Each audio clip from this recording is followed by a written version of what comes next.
Okay, well, welcome to part 4 of my commentary on how the Witch Doctor stole Christmas. I think the volume might be a bit too loud for you to hear my current voice. Well,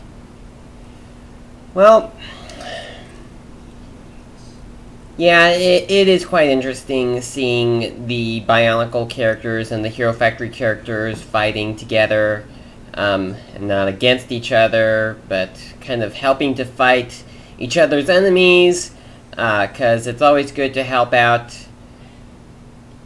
And I've also kind of wondered... I do also kind of wonder why Waspix didn't try stinging any of the heroes in the Savage Planet episode. Of course, in this video it's explained that Witch Doctor didn't know that wasps don't die when they sting, unlike bees. Which is quite interesting. I certainly remember a long time ago when I was first stung by a wasp. It was quite dark because, well, it was nighttime. And I was just feeling around by a door and something sharp poked my hand. I kind of thought maybe it was some sort of loose piece of wood on the door, like something, like just a little bit of wood had come out. But when my dad showed me what it actually was, my jaw dropped. I just could not believe that. I mean, it was not my fault that my hand got in the way of the wasp. I didn't see it there. So it was its own fault, not mine, because I can't see in the dark.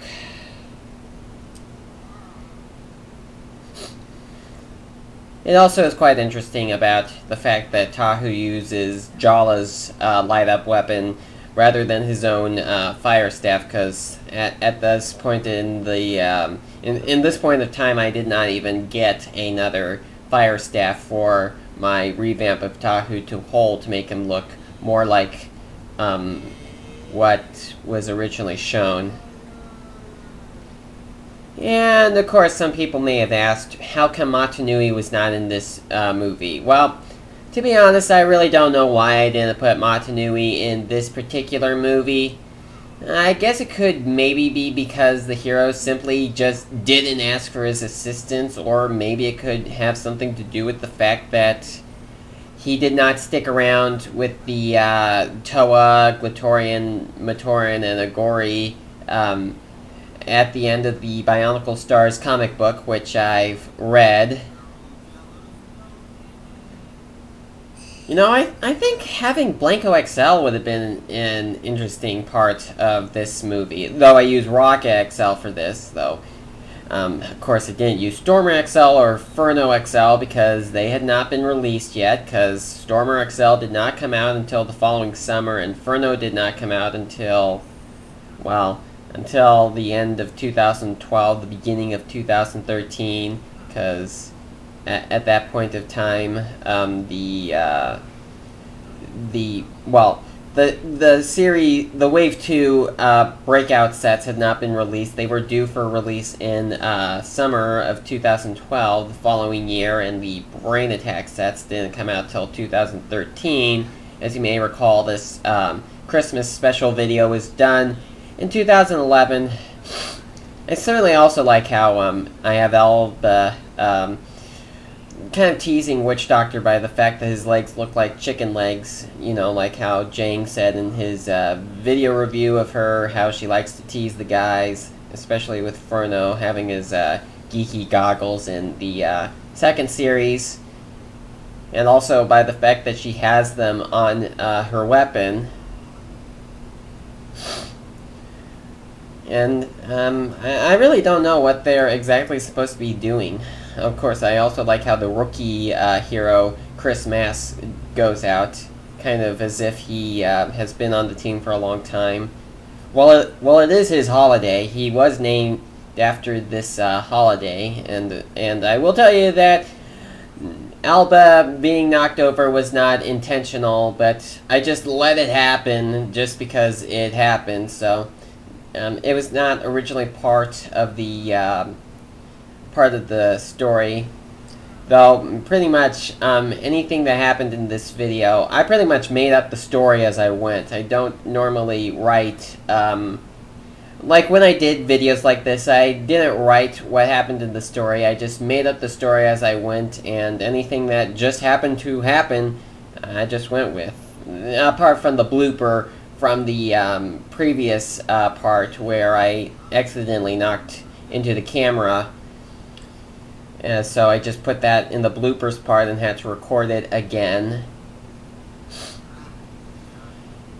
And it is also quite epic how Witch Doctor summons the Cardus Dragon to come.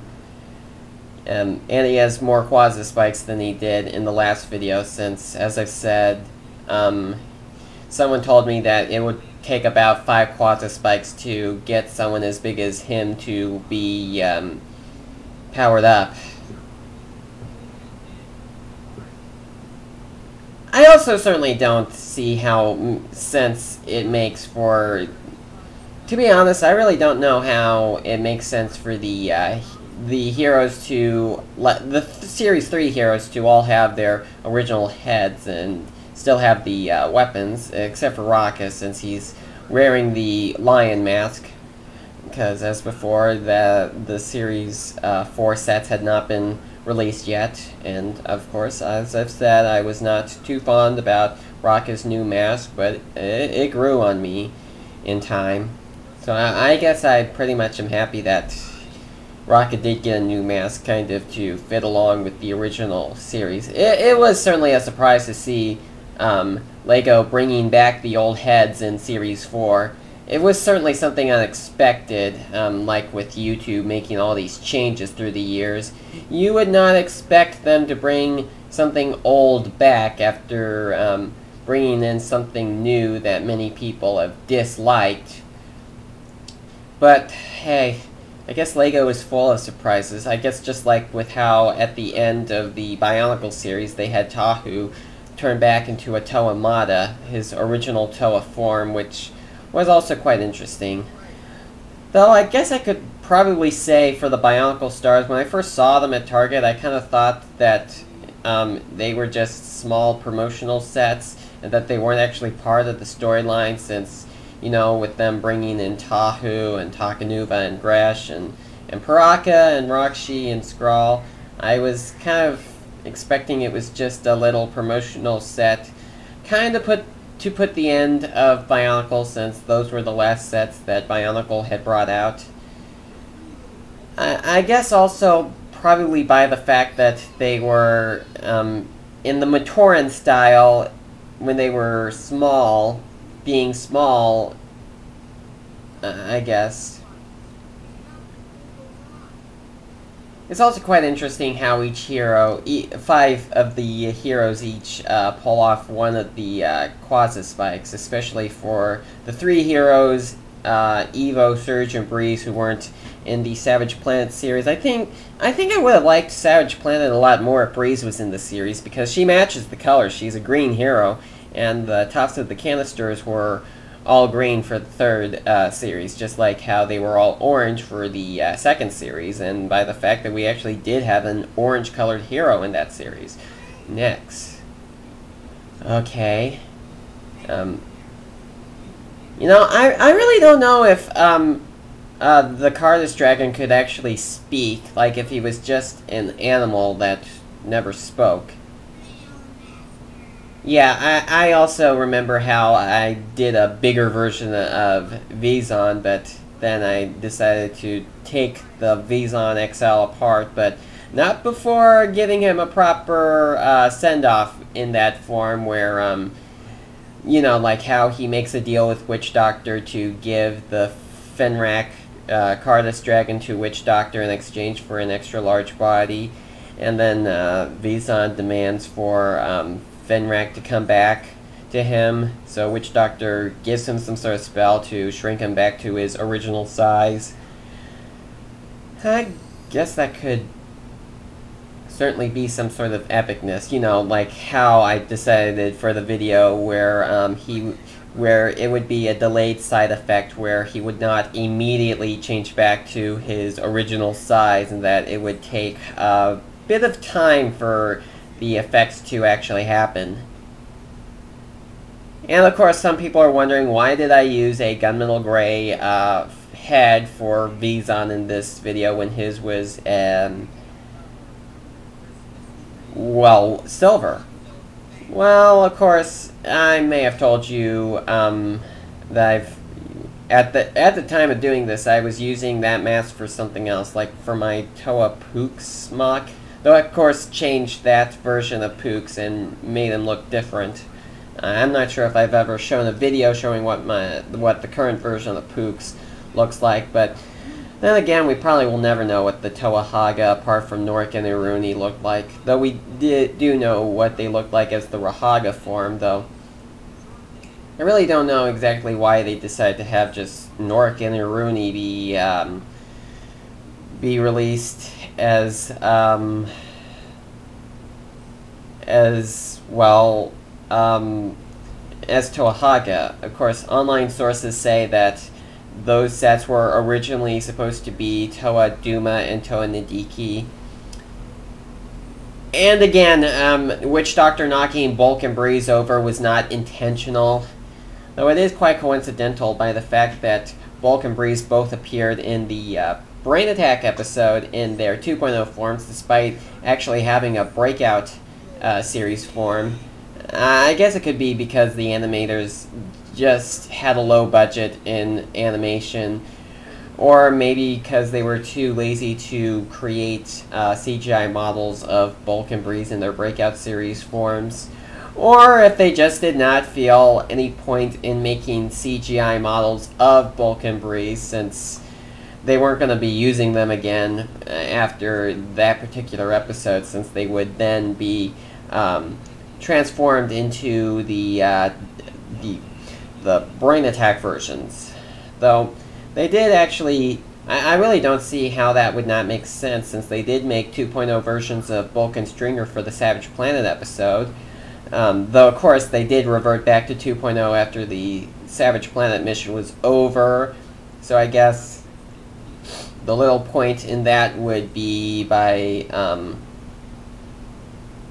I guess probably, since it was pretty obvious that they would go back to 2.0 anyway, that they may as well keep the CGI models around.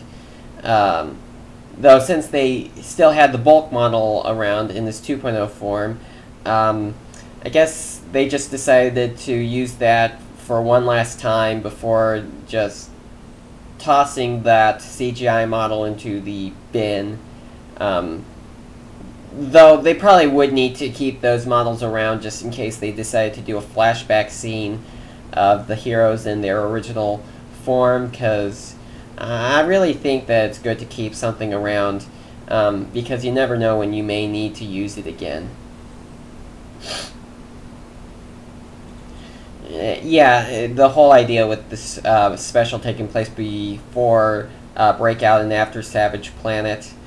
Of course, judging by how Witch Doctor would escape again anyway during the Breakout episode, though I guess he going back to the planet Quatros after escaping from jail for a second time probably would not make much sense, since he already failed to do that.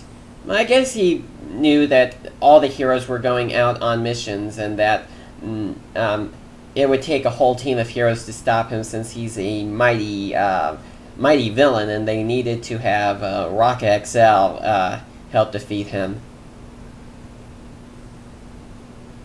And I would probably have to say that for this little movie that I did, it was certainly good how it got a lot of views. I was not really expecting so many views to come out of this, but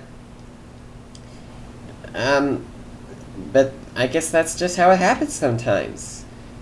So yeah, going over a 2-year-old Christmas special, I think I did have a lot of fun making it, and I guess a lot of people did enjoy watching it as much as I did making it. It was certainly well worth so many views on this special, so I guess that is pretty much it, so thank you.